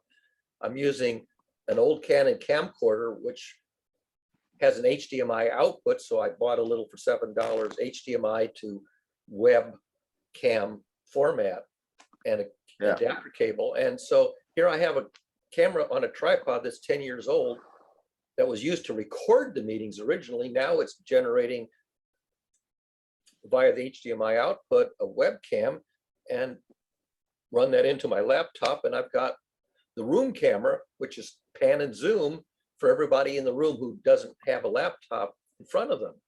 So when it's their turn to speak, I just swivel over and zoom in on them. I use the spotlight feature on Zoom. You know about the spotlight feature? What is that exactly? So let's say that you have a you're on camera, but you're not using the audio. So you're talking. Say you're in the room, okay, and so you're muted your audio because there's a speakerphone in the room. So you're sitting in front of your camera, which is live, but your audio is not live. So I will go to this feature here and I will say spotlight for everyone. I just spotlighted you. Okay, I see it. And this would work even if you're not talking. Okay. And then when you're done talking, I say remove spotlight. Did I do it? Yeah, there it is. So and then I got to go back to gallery view. So what I can do is that when people are talking and they have a muted laptop or they're on the room view webcam, I'll spotlight whatever camera works best for them, but they're talking into the speakerphone in the room. And that total cost of that, $12. $7 for the adapter that does HDMI to webcam USB, and $7 or $4 for the adapter cable, and free for the laptop that my neighbor gave me that's running Windows 10. So it's a little zero cost, and of course a fair amount of time of hacking it, but it's just a hobby, you know. Yeah. And it allows you to do hybrid Zoom meetings so that people at home can see everybody in the room, even if they're not using a laptop. Yeah, it's I don't know. My mind looks at the whole entire system of capitalism and the idea of a company supposed to grow big enough to where you can take it public so you can get an infusion of cash by going public. And then you have that now you're on the downhill decline where you have to continually increase profits for the shareholders or you go out of business. Yeah, and eventually get to the point where you can't sustain growth. And when you get to the point where you can't sustain growth, then yes, you reach your maturity, and unless it's a cash cow. If it's a cash cow, it's fine. But what happens is that people decline to use your cash cow product in favor of the next generation, and eventually your cash cow dries up. Yeah, slowly but inevitably it dries up, even though it's cheap to maintain a cash cow. Right. And that's what Apple has right now is the subscription-based model for their app store. Yeah. And everyone's looking at this monopoly and going, wait, we got to break this up. Like, this is not right. But you could download for free all the operating. I mean, Mountain Lion was the first edition that you actually had to buy. And after that, you could update indefinitely. So when I wanted to put Monterey on these older Mac Minis, I could download Monterey for free. And then I used the open core patcher to allow an older machine to boot into an operating system that's technically unsupported. Yeah, I mean, in what was it, 2005, I was just constantly taking everyone's old PC and putting Ubuntu on it. Yeah, exactly. And getting 4 to 5 more years of life out of these old PCs. Exactly. So I've got machines that dual boot into Linux and Windows, and that boot into late editions of Mac OS. They, would have stopped at El Capitan. That one would have stopped at Lion. It had to Yeah, stop well- at El Capitan, unfortunately. Yeah, I hacked the system just by getting a Chromebook because I Yeah. realized when I'm on my laptop, most of the work I do, I'd say 90% is just the browser. And you can now download a version of Chromebook to put on any laptop. Well, not any, I mean, it has to be 64-bit and not too old. But Yeah.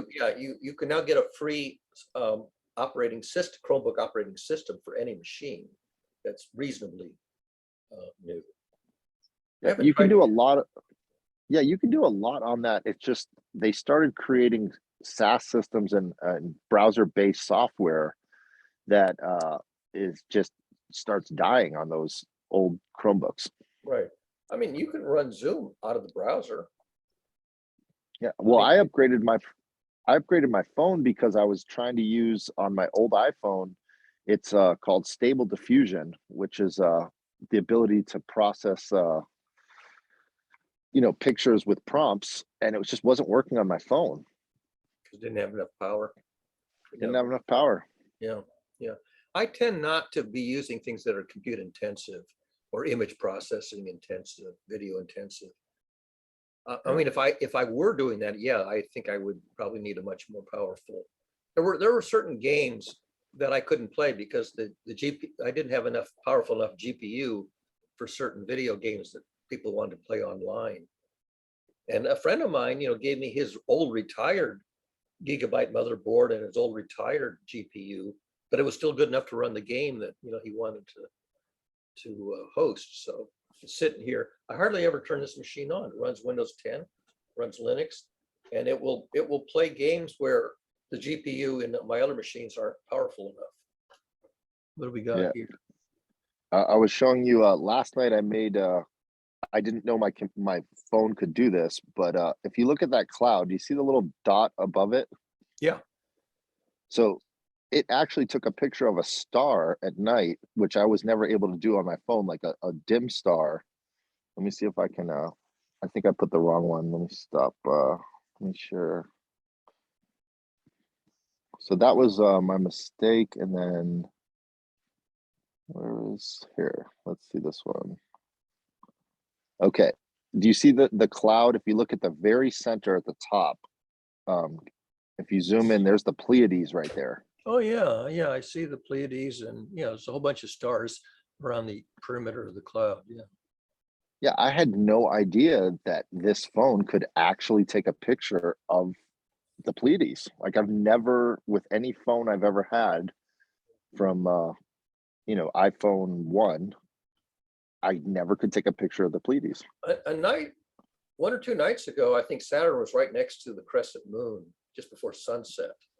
Yeah. And and that made it easy to find it because it was the brightest object in the sky adjacent to the moon for a couple of nights. And I don't know if you knew about that, to try to take a shot of Saturn off your phone, but might have been worth Well, trying. I didn't know what my phone could do this. Like it was the cloud that the cloud was really cool because the moonlight was reflecting off the cloud. That's why it's so bright. I see. So Yeah, I just got this phone. It's unusual to see a star and a white cloud in the same shot. You wouldn't expect it. Really is. It was the way the moon was refracting off the cloud, and then I'm just blown away at the camera on this phone. It opened up the aperture long enough, and I held it still enough that it actually got that shot. Yeah, I should. I have this Canon camcorder that I should probably try that at night and see, because you can take snapshots as well as video on this Canon. Can't remember the model. So for me, I don't have a phone. I've got a $1,200 camera. I've got a $15,000 music studio. Oh wow! I've got a for me it's $1,000 screen because it's like OLED, like the quality of the screen to process pictures. I would used to have to buy a $1,200 monitor just to get the right color density and the refresh rate. This monitor that I'm using, which has a built-in webcam, it was retired, I think, from the University of Minnesota, when they retired a whole bunch of stuff. I think I bought it for like $125 or some modest amount of money. and it still works. It has glitches in it, but it's not a problem. It Yeah. takes it has some failing capacitors, so when I turn it on, it takes about 5 minutes to warm up. I could take it apart and fix the capacitors. I know that can be done. It's just not worth it. It's just I can wait 5 minutes for it to warm up. Yeah, I'm just saying my mindset is I used to go to the Guitar Center and buy music equipment, and now most of the like I have a full Moog synthesizer on this phone. Wow. Like it's incredible. I could play you, if you go to a Guitar Center, it's $8,000 to buy the Moog. Oh, so it's a synthetic mood synthesizer. Yeah. Yeah, and it's not the analog, but it's still. It Yeah. sounds like I would say maybe there's a handful of people that I know that can tell the difference. So to me, it's the value of this device is way far beyond the cost. Yeah. And If I were a video production presenter, I might do that. I don't really. I mean, I have in my career done stand-up presentations, but that's really, I'm not really into doing stand-up presentations on YouTube. My audience is too small to make that sensible. yeah, like my favorite feature on the phone, it's so simple, but I just put the camera on my daughter and it tells me with LiDAR how tall she is. So I don't have to line her up to the wall and do that little thing where you mark it and she cries. And That's funny. Yeah. Yeah. Interesting. to me, this is the greatest invention in the history of inventions is the iPhone. It's interesting because I never even owned a cell phone until my neighbors gave me their old retired ones, mainly because they wanted me to wipe them. So I said, all right, I wiped it. Do you want it back? No, I'll keep it. So, Yeah, this, but my yeah. other favorite thing is I will be following my daughter up the steps and I get stuck because she likes to play on the steps. So I just sitting next to her so she doesn't fall down. Mhm. But I'm talking to Qcella, so I say, hey, let me show you something on my phone, but I can just press a button and it flies up to the screen on the giant 55-inch TV. Yeah, yeah, AirPlay and stuff like that. Yeah. I think that's really powerful to be able to. There was a movie, Iron Man, where he did that in the movie. He just opened up his little device and took over all the screens in the room. Wow. And the fact that it does that now, you can, if you're in a room with 5 screens, I can project it onto all the screens. Oh, because you're just sending out a radio signal, Just Wi-Fi. Wi-Fi signal. Yeah, right. And so they'll all pick Yeah. it up. Yeah. But they're seeing what's on my little mini screen in the big screen. That's really powerful if you use that feature. Yeah. The thing I use is I tend to sit at this particular station, but I got other computers around the house. I'll see if this works.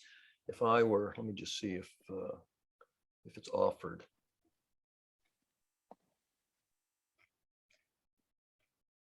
Let me see.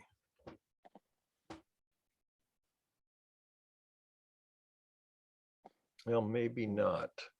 I wanted to see if share screen would work with a share screen window, but I don't think it does. So I have screen share on Macintosh. You can screen share from another Macintosh. Mm-hmm. I wanted to see if share screen on Zoom would pick up a window that was a share screen. Oh, actually it does. Let me just see. Let me try this. So, yeah. So you're seeing.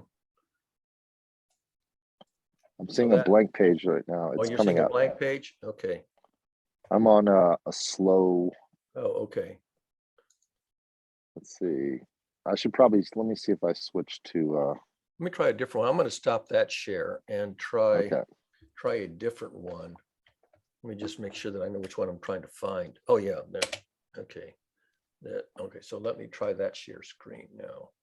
Share screen. What am I looking for? I think is it this one? It's hard to tell which one it is now. Take your time. We'll try it. See what it does. So There we go.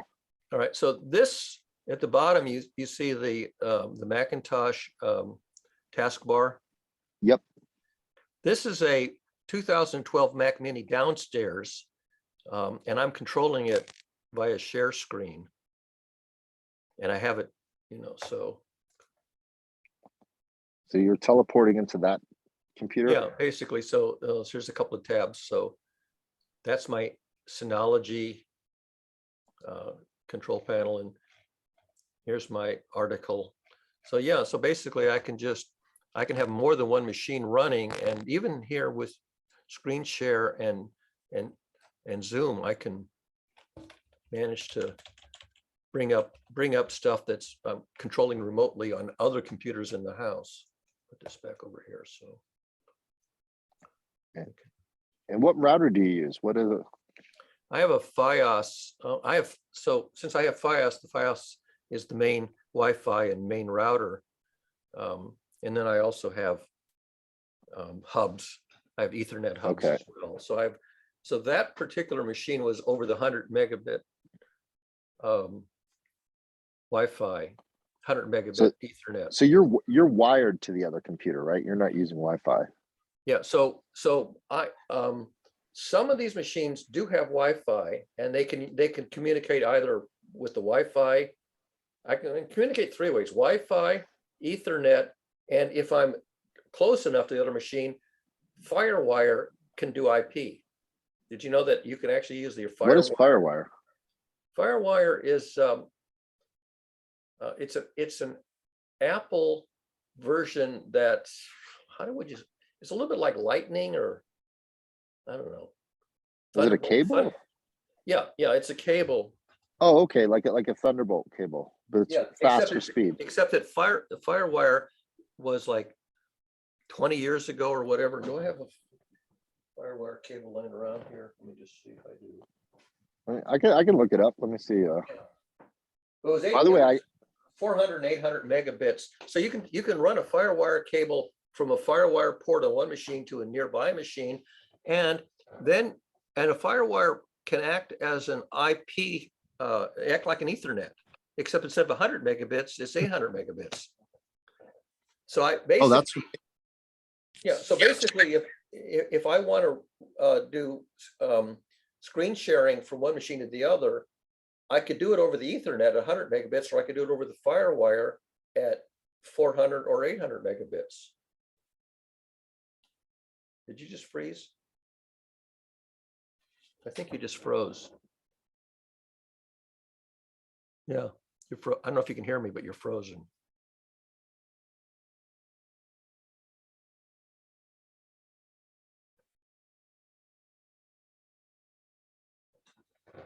So, FireWire. There's my little FireWire thing. Are you back? Nope, you're not back yet. I don't know if you can hear me or see me. Oops, you went off. No, let's wait. Now you're back. So Okay. this is a 800 FireWire to 400 FireWire adapter. So on this side, it's kind of a U-shaped, and this side is more rectangular. And this is, I think, a six wire connector that will run up to 800 megabits with a FireWire cable. So I can connect my computers using IP addresses on my FireWire as opposed to my 100 megabit Ethernet, because I don't have a gigabit Ethernet here. And does that allow for faster transfer between the two, or? Yeah. So for example, if I were trying to play a video on the one machine and I was running 100 megabit screen sharing, I'm not sure if I would get every frame. But if I'm running 800 megabit link, then I would, have plenty of bandwidth for whatever's happening. Yeah, I'm noticing the way the Apple ecosystem works is it's not really running from one device to the other. It's actually telling the other device to pull the information, especially if it's video from YouTube through that device. Yeah. Yeah. So you can go to the cloud, you can go to YouTube or the cloud, but here I'm just going directly from one machine to the other, either over the Ethernet, over the Wi-Fi, or over the FireWire Yeah. channel. And so the Wi-Fi, I think, is up to, I don't know, 60 megabits per second. Ethernet is 100 and FireWire is 800. So Yeah. I remember before I moved to the mountains, I took all the videos I downloaded from BitTorrent. So I used to download movies. That was my hobby. Mhm. And then I compressed them all, put them onto a server. And then when my family got iPhones, I found a media server where they could pull up any movie they wanted from the server. Mm. And because, you know, the screen is such a small size, it looks great on an iPhone. Oh, sure. Yeah. And nobody in my house was interested. One of the nice things about FireWire, before they retired it, is you could boot a Macintosh into what's called target mode. In target mode, instead of loading the operating system, it would simply attach the hard drive that's inside the Macintosh out the FireWire port. So it simply became a remote hard drive. And then I could hook another machine up and I could access the hard drive of the other machine as an external disk drive. And I could fix it or install it or whatever. So I could basically do maintenance on a hard drive inside of a Macintosh by putting in a FireWire target mode. And that was a way to fix a hard drive without physically having to remove it. Right. No, that's great. I used to back in the day, I would pop them out, and I bought from Fry's Electronics a little box that I would put them into, and then fix it, and then pop them back in. And yeah. I've got those too. I've got these docking stations. This is a SATA docking station, but it's got FireWire. It's got Nice. eSATA. It's got USB 3. The only problem is that I hot plugged this one time, and now the drives will spin up, but they don't talk. And I'm going to see if I can figure out whether or not the circuit board in it can be salvaged to. So are you still you're using the hard drives that move, that not the solid state? I have exactly one non-working solid state drive. A friend of mine had given me this. How big is it? 240 gig solid state drive, but it died after about a year or so. So now I'm still using a lot of your classic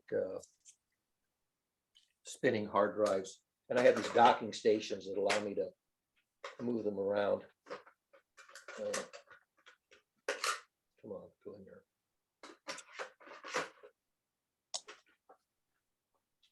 So I can put them in these docking stations and work on machines where the internal hard drive is foofed or whatever. I was going to ask you a question. My brain just doesn't think in terms of gigahertz. I just looked up the specs on this phone. It says it's a hexa-core 2 times 3.23 gigahertz Avalanche plus 4x 1.82 gigahertz Blizzard. Does that mean anything to you? I'd have to know that's nomenclature I would have to look up. I mean, the gigahertz is the radio frequency that you're talking. Well, no, this is on the CPU. On the CPU. The CPU is a hexa-core. That's speed of the CPU. Okay, so 4 times means 4 cores. So you have one chip that has. Well, it says hexa-core would be 6 cores. Hexa-core would be 6 cores, yeah. So you have one chip that has 6 cores, but all on one physical chip, and they're running at whatever. How many gigahertz did you say they're running at? It says 2x 3.23. I don't know why 2x is in there. Is that overclocking? That's a good question, exactly what that means. I'm not sure how you would, maybe it's dual threaded so that each thread runs at that speed, but it can run two threads at the, I don't know. There's the, there's the core speed, there's the thread speed, and there's the number of cores. And So in other words, what I'm trying to find out is what would be the CPU speed of your computer compared to the CPU speed of this little phone? so this Mac Pro that I'm on has 4 CPUs or 4 cores. Let's see, what has it actually got? Let's see if I can actually, about this Mac. It's 2 times 266 gigahertz dual core Intel Xeon, 12 Okay. gigabytes of RAM. 12 gigs of RAM. Okay. Yeah. And those are sticks that are, yay big. And, Oh, yeah. And let's see, does it say how many cores? Total, it has 4 cores. So each process has two physical processors.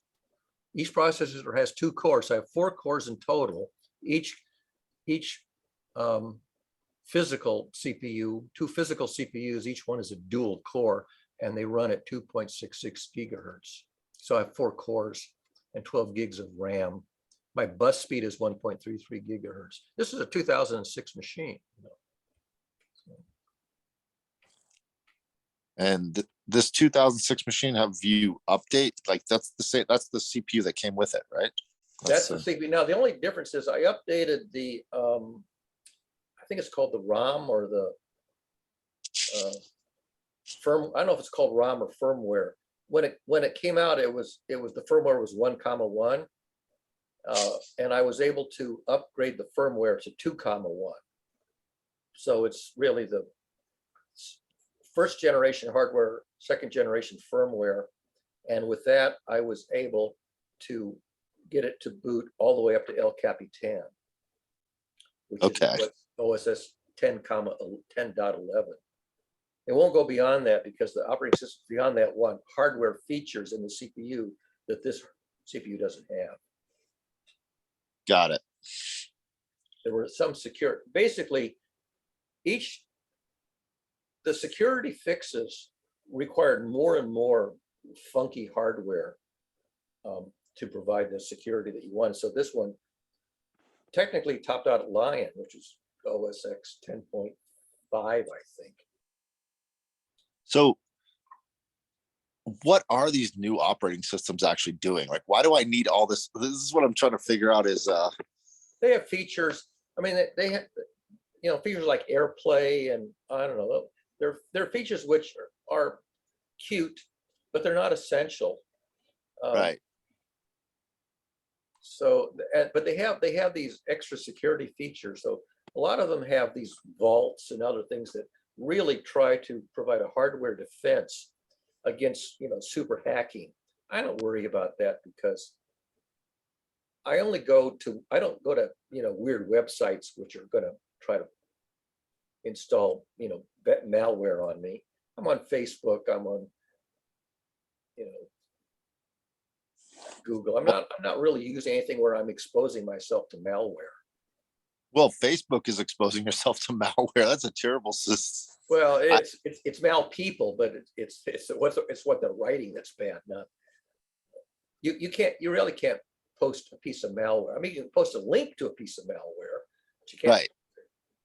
Right. But I typically don't follow links to. Well, my theory is Facebook is malware. Yeah, it's malware, and not in the sense of hardware malware. It's malware in the sense of brain. No, I don't mean it that way, like philosophically. I mean physically. When I installed Instagram onto my phone and I connected it over to Clubhouse, they turned on a piece of malware, or meaning a little hack, where they were grabbing the audio from my phone and pushing it through Facebook servers. Oh, that I don't know about. Yeah. And it was agreed upon in this. It's not illegal because I pressed agree when I did the terms of service for Instagram, but I never read that. Oh yeah, yeah.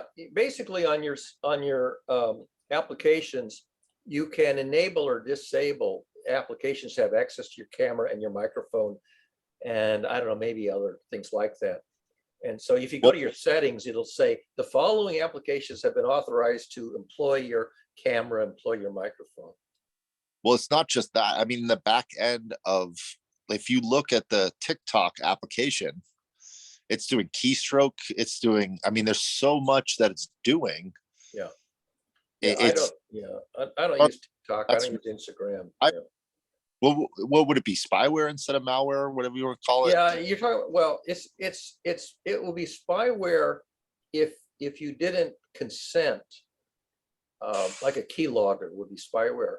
But most of these, the operating system is allowing the application to access your microphone and your camera because you told it, or when you launched it, it says, I need access to your microphone. Okay. I need access to your camera. Okay. And you click okay, then you sent it, and you can turn it off. You can go to spec and settings and turn it off. But Sure, but nobody. Well, I mean, it's like signing your name to a piece of paper that happens to be a blank check. I mean, be careful what you sign your autograph to. But that's what over 80 million people in America did to Silicon Valley, to these software companies. People are naive. That's true. I mean, I've got scammed. I went to, way back in the days of AOL. I had a gratis account on AOL, complimentary account on AOL, and at one point I got a login screen that was a scam, and I didn't realize it was a scam, and I gave away my login. I gave away my password, and the complimentary account had long since not expired, but its reason for being had expired. And when I said, "Oh, can I get my password back?" They said, "You don't have a real account. You had a free gratis account, and you're not entitled to it anymore. So you lost your password. We're not going to give you back your free account." That's putting. I lost you lost your audio. Lost your audio. Let me see. Now, yeah, it's coming. How about now? Yeah. We lost your audio when you were futzing with whatever you're futzing with. Yeah, this little these AirPods. Yeah. Like When that. I saw a video on how to pop this open and fiddle with the electronics inside, but it's just not worth it for me. I'm just buying a new one. Yeah. When you touch your earbuds, you lost your microphone. Yeah, well, the new ones that I'm getting, they have on here, there's a chip inside, so you can actually control it off and on by touching it.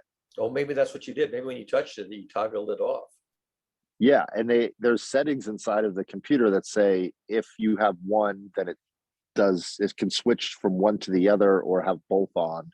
Yeah. So I'm looking forward to futzing with the new one where I actually change the touch parameters to different things inside of the phone so that I can, use this as a mouse. Oh, that's interesting. You can actually gesture with your, okay. That's interesting. Well, yeah, that and the new, I don't have it on right now, but the iWatch, it has a sensor control where you can make finger movements to toggle it. So if you want to change what's on the screen, you just squeeze your hand and then it picks up on the haptics, or the not the haptics, the pressure between the band and your wrist, and it knows the pressure from different fingers. Yeah, there's a new webcam, Insta360, that's gimbal, so it can pan and zoom, and it actually can recognize hand signals. So you can signal it with, I don't know what the hand signals are, but you can use hand signals and tell it to do things like zoom and pan and I don't know, other things. Oh yeah. I've played with that. I have a drone. The first drone that I got had that feature on it. I played with it and it was just a little wonky because if you go, I think it was, what was the signal? It was like this, and then like you're supposed to keep your thumbs a certain way, and it will pan out. Like the drone will actually go out 10 feet or come in. Okay. And then if you put your hand here, it can land on your hand. Yeah. So you have to learn the hand. I mean, TV studios, the floor manager in TV studio would use hand signals to to the anchor desk saying, speed up, slow down, coming to a commercial, he had all these hand signals so that the guy reading the news could get guidance without having to have an earphone from the director. So it was visual from the floor. Yeah, well, they just showed the event this week was the Neuralink company showed off that their monkeys that are connected to Neuralink can type on the keyboard with just thinking. That's it. Yeah, actually, there was a guy at the Media Lab who demonstrated a thing where he could think a word and it could detect the pattern of the brain waves and recite the word. Yeah, we're on the precipice of that new.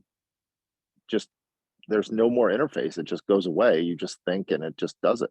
Yeah, I don't know if I will live long enough for that to become a routine thingy. I'm still keyboarding where I could actually say, "Hey Siri," and I could dictate, but I never really got around to learning to use dictation. I just still keyboard. Well, that's the greatest invention they just put into the new iPhone, which is one of the reasons why I got it. Is the dictation would be on and off. So you say, "Hey Siri," and then you dictate, and then it goes bing bing, and then it processes it. Yeah. Now it keeps it open in real time where it's still processing. You can move the cursor around and delete, and it's really useful. It's probably the best invention I've seen. I guess if my keyboarding really got wonky, I maybe would switch over to but Apple has had speech control options, I think, for 15 or 20 years. Yeah, they got really good on the iPhone 4 when they put in the Siri for the first time, right before Steve Jobs died. Yeah. So maybe at some point I will learn to transition to speech controlled and dictation controlled instead of typing. The problem is that it gets the wrong word, and then you got to go back and fix it.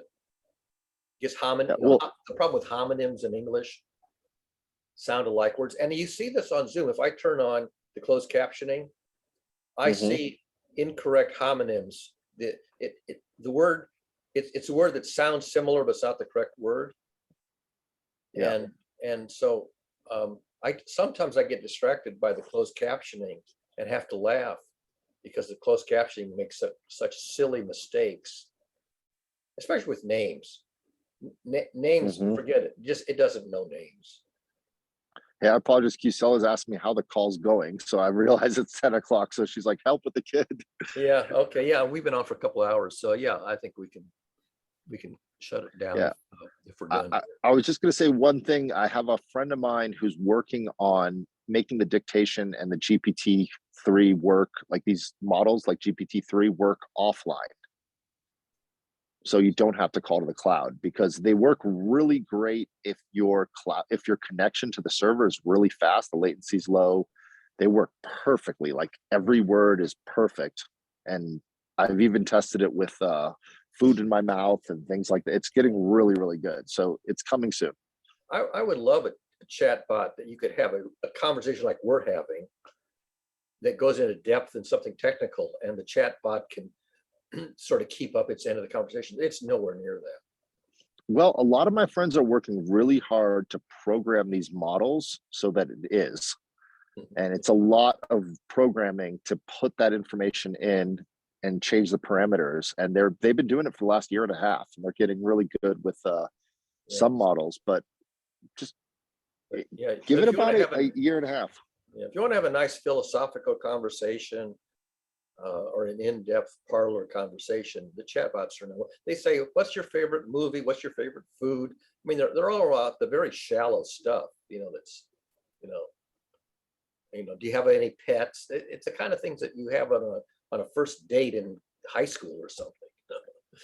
Oh well, you're using the wrong models. That's why. Well, I'm talking about these two chatbots that I played with. Yeah, but you're on the wrong chatbot models, is what I'm saying. You need to get onto the good ones. Yeah. Well, if you go to if you want to play around with it, go to GitHub. They're all there. Okay, I'm not sure if this came off of GitHub or I don't remember the name of it now. But there's a lot better models that have been uploaded to GitHub. I tried the Facebook one; it was terrible. And I tried this other one, which is a little better, but I can't even remember the name of it anymore. You have to set the parameters of the data that you put in, Well, and you have I to mean, collect that data and put it in there. so anyway, Those are only as good. In other words, yeah, the person you're talking to is only as good as their prior knowledge. So if you're using a chatbot of a, someone that's terrible, that's, has no education, talking to a Facebook model, it's not programmed right. So, Yeah. Anyway. Anyway, Hi, Boopy. All right, Barry. have a good one. Hey. Okay. Yeah. See you later. Bye-bye.